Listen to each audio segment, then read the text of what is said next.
Hello, this is Paul T again, coming back at you. And today we are going to answer the question, if we can. Has the U.S. Constitution been forgotten or deemed unnecessary? And just so you know, this what inspired this video is an article. It was published on January 6th of 2019 in the Russia Insider by Michael Quinn. The article is entitled Solzhenitsyn Correctly Predicted the Decadent Collapse of America 40 Years Ago. And it is from the news aggregator LewRockwell.com, just so you know. And Alexander Solzhenitsyn, he was a Russian expatriate, and he was in exile for a number of years. But he gave a speech in 1978 to Harvard, and it was called "A World Split Apart." And I don't necessarily believe that America is on the verge of collapse, but hopefully we can reverse the trend, and that's why I'm doing this video. Okay, so let's take a step back and let's take a look at the purpose of the U.S. Constitution. And basically, it was to put limits on government power.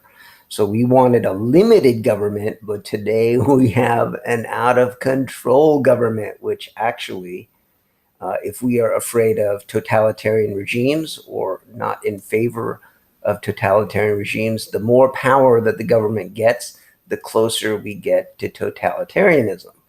But we are still a democracy and a republic. So anyway, now the U.S. Constitution was written by the founding fathers, and among them were some legitimate geniuses like Thomas Jefferson and Benjamin Franklin.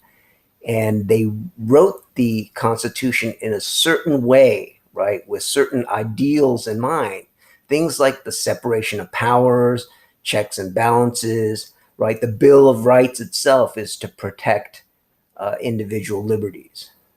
No taxation without representation, right? See, all these things are to preserve the freedoms of us, the citizens, U.S. citizens. All right. So, and interestingly enough, written into the Constitution was the inherent assumption in the existence of God. So if we just look at the Declaration of Independence, it says, "We hold these truths to be self-evident, that all men are created equal, that they are endowed by their Creator with certain unalienable rights, that among these are life, liberty, and the pursuit of happiness." And I believe that that is still true today. And we should hold to the truths which should be self-evident. But anyway,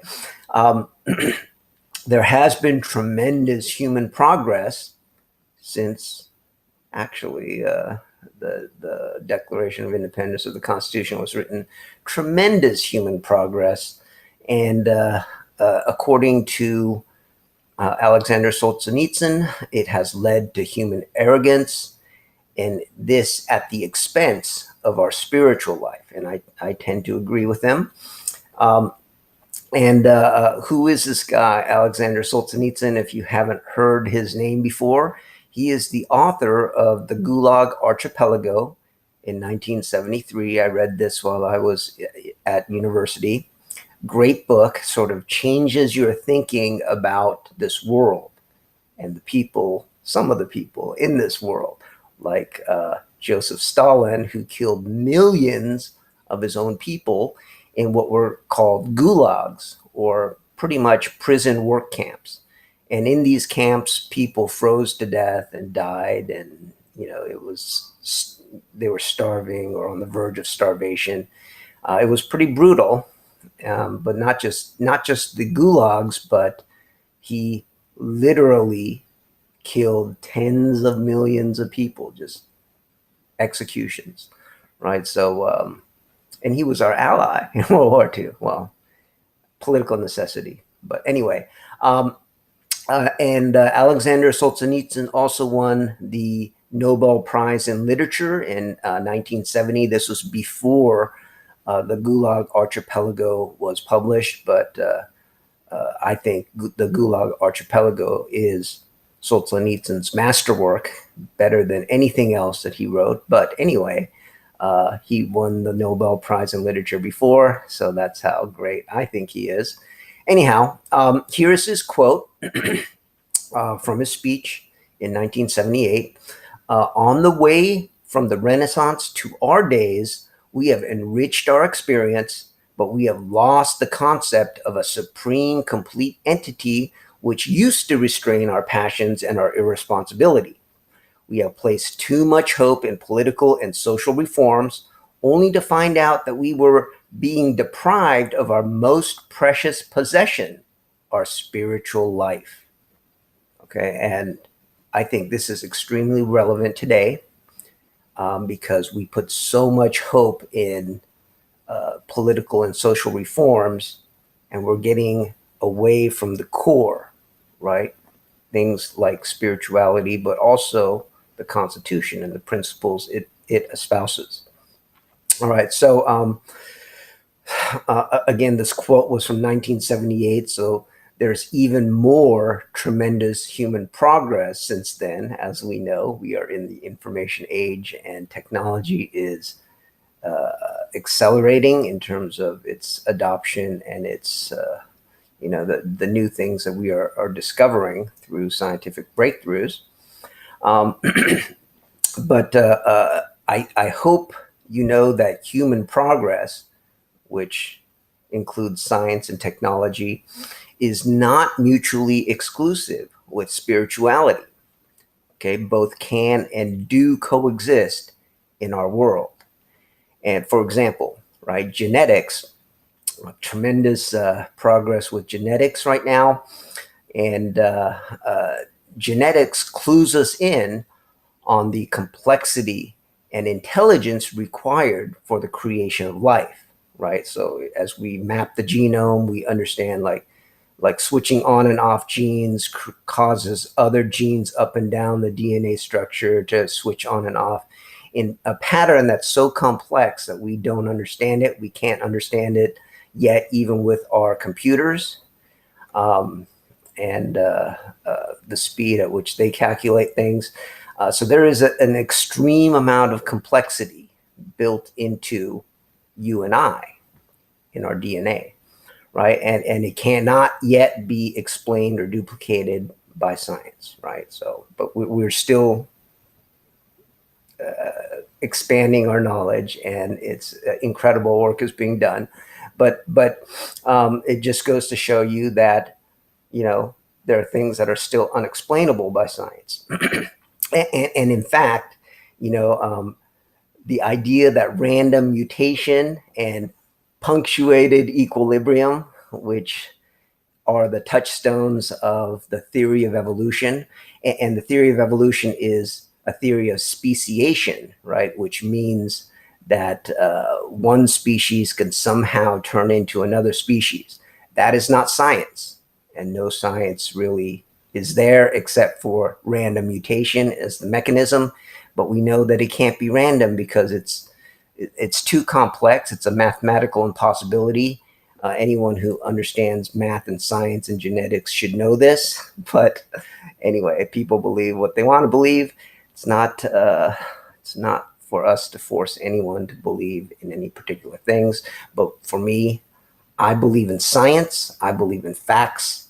I do not believe in fantasy or magic, right? Anyway, so that's that. Okay, so basically, the idea, basic idea of Solzhenitsyn is to show the arrogance of humankind. And here's another quote.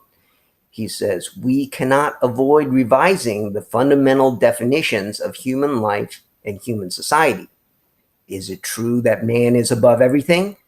Is there no superior spirit above him? Is it right that human life and society's activities have to be determined by material expansion in the first place? Is it permissible to promote such expansion to the detriment of our spiritual integrity? Right? And by material expansion, I think what Solzhenitsyn is talking about is war. And here is a personal quote by me, dated November 2nd, 2018. I call war, here's my quote, it's war is the failure of civilization.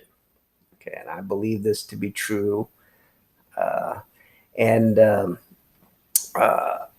unfortunately, in a lot of this world, there is a mentality that it is not cooperation, but conflict, which gives us, a better lifestyle, or, we gain by taking from others, right? A zero-sum game. If you are a student of history and of human civilization is all about cooperation. When we come into this world, we are babies and defenseless. We need the help of others, right? And even to have clothing on your back and food in your stomach, you rely upon we all rely upon the cooperation of others, because to grow our own food, or to hunt our own food, or to sew our own clothes would take an enormous amount of time and skill and knowledge, which one individual, it would be difficult for them to do all of these things and still have any time left over, right? So those of you who think you are rugged and self-reliant, right, the captain of your own ship, I mean, I used to think of myself that way also, but it's about cooperation, right? It is not about conflict.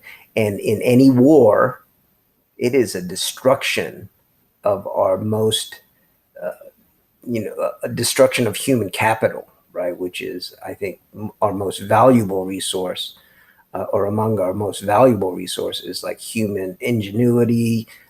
Everyone is different with a different skill set. And, as long as we cooperate, we could build a better society and a better world. But if we are in conflict, we actually destroy not only our material resources, but our human resources as well. Okay, so anyway, the US, I don't believe, is close to collapse, but we are getting closer, especially due to increasing debt. The US Constitution, again, was designed to protect our individual freedom and liberties. So let's get back to the principles that made America great in the first place. And if we want to make America great again, then we should go back to the principles that the founding fathers espoused, and that we should also recognize are going to be helpful to us even in our technological age. Thanks. And like this post if you like it, and share it if you so feel led. Appreciate it. Thank you. Bye.